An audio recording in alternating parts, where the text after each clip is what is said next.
মোদিজি বলেছে কংগ্রেস হলো প্যারাসাইট। আমি সাধারণত বিজেপির আইডিওলজির সাথে সমর্থন করি, বাট আমার মনে হয় কংগ্রেসের নিজের উপর ইন্ট্রোস্পেক্ট করা উচিত। ডিএমকে তাদেরকে সিট দিয়েছে ইলেকশনে লড়ার জন্য।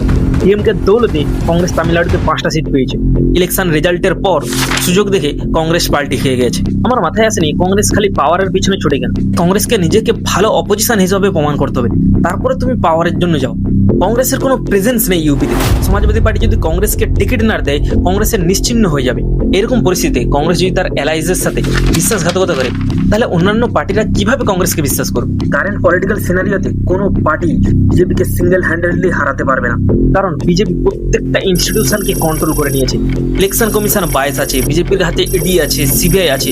বিজেপি পুরো মিডিয়া কন্ট্রোল করে, পুরো মিডিয়ার ন্যারেটিভকে কন্ট্রোল করে। তাই বিজেপিকে হারানোর জন্য প্রত্যেকটি পলিটিক্যাল পার্টিকে একটা প্ল্যাটফর্মে আসতে হবে, রাস্তায় নেমে লড়াই করতে হবে, নাকি শুধু সোশ্যাল মিডিয়াতে। ইলেকশন সোশ্যাল মিডিয়াতে জেতা যায় না। রেসপন্সিবিলিটি নাও, রাস্তায় নেমে রাজনীতি করো। কংগ্রেসের এই পদক্ষেপে আপনি কি মনে করেন?